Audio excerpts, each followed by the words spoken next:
Good morning friends. In the video நம்ம என்ன பார்க்க போறோம்னா இந்தியாவில் இருக்கிற any public sector bank for example Indian பேங்கோ ஸ்டேட் பேங்கோ பார்த்தோம்னா அவங்க கிட்ட இருக்கிற டிபாசிட்ஸில் எவ்வளோ அமௌண்ட்டு லோனாக கொடுக்க முடியும் அப்படின்னு பார்க்க போகிறோம்.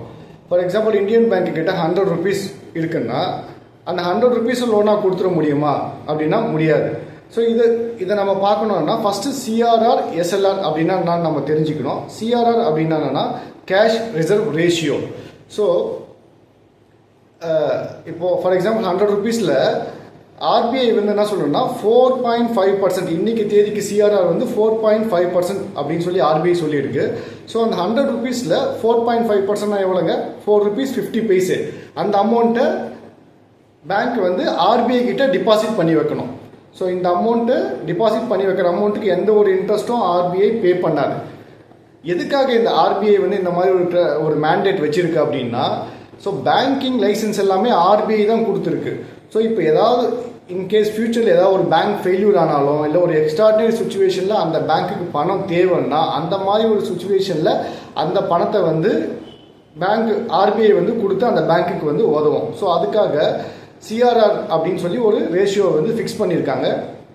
இந்த ரேஷியோ வந்து பார்த்தோம்னா 3% to 15% ஆஃப் NDTL, அதாவது சிஆர்ஆர் ரேஷியோ எவ்வளோ இருக்கலாம் அப்படின்னு சொல்லி ஆர்பிஐ சொல்லியிருக்குன்னா 3% to 15% ஆஃப் NDTL. NDTL அப்படின்னா என்னன்னா net demand time liabilities. Net demand time லயபிலிட்டிஸ்னா என்னன்னா, அதுக்கு முன்னால் நீங்கள் பேங்க்குக்கு போகிறீங்கன்னு வச்சிங்களேன். இப்போ ஃபார் எக்ஸாம்பிள் பணம் கட்டணுமா, எப்படி பணம் கட்டுவீங்க, ஏதாவது ஒரு சலான், அதாவது ஒரு சலான் ஃபில் பண்ணி கட்டுவீங்க. அதுதான் வந்து டிமாண்ட். நீங்கள் சேவிங்ஸ் அக்கௌண்ட் வச்சுருந்தாலும் சரி, இல்லை பிஸ்னஸ் பண்ணுறவங்க கரண்ட் அக்கௌண்ட் வச்சுருந்தாலும் சரி, பேங்க்கில் பணம் கட்டணும்னா டிமாண்ட் எழுதி கட்டுவோமா. ஸோ டிமாண்ட் டிபாசிட்ஸ் எழுதி கட்டுவோம். அப்போது டைம் அப்படின்னா என்னன்னா, டைம் டிபாசிட்ஸ் அப்படின்னா என்னன்னா, இப்போது நம்மக்கிட்ட நிறைய பணம் இருக்குது, ஒரு 6 monthsக்கு நம்ம இந்த பணம் தேவையில்லை அப்படின்னு நினைக்கும் போது நம்ம ஃபிக்ஸ்டு டிபாசிட் போடுவோம் இல்லையா, பேங்க்கில் ஃபிக்ஸ்டு டிபாசிட் போடுவோம். ஸோ அதுக்கு ஒரு இன்ட்ரெஸ்ட் வந்து கிடைக்கும். 6 months கழிச்சோ 1 year கழிச்சோ எவ்வளோ டைம் போடுறோமோ அதுக்கப்புறமா நம்மளுக்கு ஒரு இன்ட்ரெஸ்ட் ரேட்டோட அந்த பிரின்சிபலும் கொடுப்பாங்க பேங்க். ஸோ அந்த மாதிரி ஃபிக்ஸ்டு டிபாசிட்டாக இருக்கலாம், இல்லை ரிக்கரிங் டிபாசிட் அப்படின்னு சொல்லுவாங்க. ரிக்கரிங்னா திரும்ப அதாவது மந்த்லி எவ்ரி மந்த் ஒரு பர்டிகுலர் டேட்டில் நம்ம ஒரு பர்டிகுலர் அமௌண்ட் நம்ம பேங்க்கில் வந்து கட்டிக்கிட்டே வரலாம். அதுக்கு பேர் ரிக்கரிங் டிபாசிட். ஃபிக்ஸ்டு டிபாசிட்னா ஒரே டைமில் கட்டிடுவோம். நம்மளுக்கு 6 months 1 year 5 months எவ்வளோ, இல்லை 5 year எவ்வளோ நாள் கழிச்சு நம்மளுக்கு அந்த பணம் தேவையோ அதை வந்து ஒரே தடவை கட்டிடுவோம். ரிக்கரிங் டிபாசிட்டில் எவ்ரி மந்த் கட்டுவோம். எவ்ரி மந்த் கட்டணும்னா அதுவும் நம்ம வந்து 1 yearக்கா 2 yearsக்கான முதலே நம்ம சொல்லிடுவோம். அதுக்கப்புறமா நம்மளுக்கு திரும்ப பேங்க் வந்து கொடுத்துருவாங்க. ஸோ NDTL தான் அப்படின்னா இந்த இடத்துல டிமாண்ட் டிபாசிட்ஸ், அது சேவிங்ஸ் அக்கௌண்ட்டாக இருக்கலாம், கரண்ட் அக்கௌண்ட்டாக இருக்கலாம், அந்த அக்கௌண்ட்டில் பணம் கட்டுறோம் இல்லையா அந்த பணம், இல்லை ஃபிக்ஸ்டு டிபாசிட்டோ ரிக்கரிங் டிபாசிட்டோ நம்ம பணம் கட்டுவோம் இல்லையா. ஸோ இந்த எல்லா அமௌண்ட்டும் சேர்த்தது தான் NDTL. நெட்டுனா டோட்டல். அப்போ இந்த எல்லா அமௌண்ட்டும் சேர்ந்து அதில் 4.5% வந்து சிஆர்ஆர் கேஷ் ரிசர்வ் ரேஷியோ அப்படின்னு சொல்லிட்டு இந்த இருக்கிற பப்ளிக் செக்டார் பேங்க்ஸ்லாம் ஆர்பிஐ கிட்ட டிபாசிட் பண்ணி வைக்கணும். ஓகேங்களா. ஸோ இது எல்லாமே கேஷ் ஃபார்மில் டெபாசிட் பண்ணி வைக்கணும். ஸோ எஸ்எல்ஆர் அப்படின்னா என்னன்னா ஸ்டாட்யூட்டரி லிக்விடிட்டி ரேஷியோ. ஸோ இந்த வேர்ட்லேயே வந்து அதுக்கான மீனிங் இருக்குது. ஸ்டாட்யூட்டரினா பை த லா. லிக்விடிட்டி அப்படின்னா என்னன்னா ஈஸியாக நம்ம வந்து கேஷாக வந்து கன்வெர்ட் பண்ண முடியும்னா அதெல்லாம் லிக்விடிட்டின்னு சொல்லலாம். ஃபார் எக்ஸாம்பிள் உங்ககிட்ட ஒரு கோல்டு இருக்குது, அந்த கோல்டு வந்து உங்களுக்கு இமீடியட்டாக கேஷாக வேணும் அப்படின்னு நினச்சிங்கன்னா நீங்கள் ஒரு ஜுவல்லரி ஷாப்பில் கொடுத்தீங்கன்னா இன்றைக்கி என்ன கோல்டோட மார்க்கெட் ரேட்டோ அந்த காசை வந்து கொடுத்துருவாங்க. அதுக்கப்புறமா கவர்மெண்ட் செக்யூரிட்டிஸ் அப்படின்னு சொல்லுவோம். ஒரு சில ஃபார் எக்ஸாம்பிள் சென்ட்ரல் பேங்க் இருக்கு இல்லையா, அவங்க வந்து அவங்களுக்கு ஷார்ட் டேர்முக்கு ஏதாவது வந்து மணி தேவைப்பட்டதுன்னா த்ரூ ஆர்பிஐ மூலயமா T-bills ட்ரெஷரி பில்ஸ் அப்படின்னு சொல்லி இஷ்யூ பண்ணுவாங்க. ஸோ இந்த பில்ஸ் வந்து பேங்க்ஸ் கூட வந்து பார்ட்டிசிபேட் பண்ணி அந்த T-bills வந்து வாங்கிக்கும். ஸோ இதுக்கு வந்து டிஸ்கவுண்ட் ப்ரைஸில் வந்து பேங்க்ஸ்க்கு வந்து கொடுப்பாங்க.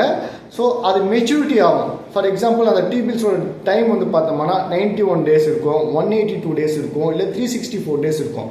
ஸோ இப்போது டிஸ்கவுண்ட் ப்ரைஸில் வந்து சென்ட்ரல் கவர்மெண்ட் வந்து ஆர்பிஐ மூலயமா இஷ்யூ பண்ணும் இல்லையா, அப்போது வந்து ஒரு இந்தியன் பேங்க்கோ ஸ்டேட் பேங்க்கோ அந்த பில்ஸ் வந்து வாங்கிப்பாங்க. ஸோ அதை வாங்கிக்கிட்டு அது அந்த 91 days கழிச்சு, ஃபார் எக்ஸாம்பிள் 91 days T-bill இருந்தால் 91 days கழிச்சு இவங்களுக்கு வந்து ஒரு ஹையர் ப்ரைஸ் வந்து இவங்களுக்கு அந்த பேங்க்ஸ்க்கு வந்து கிடைக்கும். ஸோ அந்த மாதிரி ஒரு செக்யூரிட்டிஸ் வந்து ஈஸியாக வந்து கேஷாக கன்வெர்ட் பண்ணிக்கலாம். ஸோ எஸ்எல்ஆர் அப்படின்னு சொல்லி பார்த்தோம்னா அது கேஷாக இருக்கலாம், கோல்டாக இருக்கலாம், இல்லை T-bills-ஆக இருக்கலாம், இல்லை வேற ஒரு கவர்மெண்ட் செக்யூரிட்டிஸாக இருக்கலாம். இது அப்போது எஸ்எல்ஆரோட காம்போனன்ட் ஃபார் எக்ஸாம்பிள் இன்னைக்கு எஸ்எல்ஆர் ரேட் வந்து பார்த்தோம்னா 18% அப்படின்னு சொல்லி RBI ஃபிக்ஸ் பண்ணியிருக்கு. ஸோ இது வந்து பார்த்தோம்னா மேக்ஸிமம் 40% வரையும் எஸ்எல்ஆர் வந்து இன்க்ரீஸ் பண்ணலாம் அப்படின்னு சொல்லி RBI வந்து க்ரைட்டீரியாவாக வச்சிருக்கு. ஸோ இன்னைக்கு 18% அப்படின்னு சொல்கிறதுனால அந்த பேங்க்ல 100 ரூபீஸில் ஒவ்வொரு 100 ரூபீஸ்க்கும் அந்த 18% அதாவது 18 ரூபீஸ் வந்து கேஷாக வச்சுக்கலாம், கோல்டாக வச்சுக்கலாம், இல்லை T-bills-ஆக வச்சுக்கலாம். ஸோ எனி ஃபார்மில் வச்சுக்கலாம். பட் அந்த பேங்க்கே அந்த அமௌண்ட்டை வந்து மெயின்டைன் பண்ணணும், தனியாக எடுத்து வைக்கணும் ரிசர்வாக. அந்த காசுலேருந்து எந்த ஒரு லோனும் கொடுக்கக்கூடாது. ஸோ இப்போ புரிஞ்சுதுங்களா எதுக்காக CRR SLR சொன்னோன்னா, அந்த 100 ரூபீஸில் 4 ரூபீஸ் 50 பைசே CRRக்கு போயிடுச்சுன்னா 18 ரூபீஸ் எஸ்எல்ஆருக்கு போயிடுச்சுன்னா ரிமைனிங் இருக்கிறது எவ்வளோங்க 77 ரூபீஸ் 50 பைசே. இந்த அமௌண்ட்டை மட்டும்தான் அந்த பேங்க் வந்து கடனாக கொடுக்க முடியும். ஸோ அப்போ அந்த 77 ரூபா 50 காசு வந்து யாருக்கு வேணாலும் கடனாக கொடுத்துடலாமா அப்படின்னு நீங்கள் கேட்டிங்கன்னா அது முடியாது. ஃபார் எக்ஸாம்பிள் இண்டஸ்ட்ரியலிஸ்ட் இருப்பாங்க, பிஸ்னஸ் பண்ணுறவங்க, எனக்கு இந்த பணம் கொடுங்க, எல்லா பணம் நானே வாங்கிக்கிறேன், நிறைய இன்ட்ரெஸ்ட் நான் தரேன் அப்படின்னு சொல்லி சொன்னால் எல்லாருக்குமே எல்லா பணம் அவங்களுக்கே கொடுத்துட்டா மற்ற செக்டாரில் இருக்கிறவங்களாம் என்ன பண்ணலாம்? ஸோ அதனால் கவர்மெண்ட் என்ன சொல்லியிருக்குன்னா, government or RBI priority sector lending அப்படின்னு சொல்லியிருக்கு. ப்ரியாரிட்டி செக்டார் லெண்டிங் அப்படின்னு சொல்லி நம்ம பார்த்தோம்னா என்னென்ன செக்டார்லாம் வரும்னு சொன்னோம்னா அக்ரிகல்ச்சர் வரும், எஜுகேஷன் வரும், ஹவுசிங் வரும், அப்புறம் எக்ஸ்போர்ட் கிரெடிட், MSME, இந்த மாதிரி ஒரு 8 செக்டார்ஸ் இருக்கும். அந்த ப்ரியாரிட்டி செக்டாருக்கும் லோன் கொடுக்கணும்.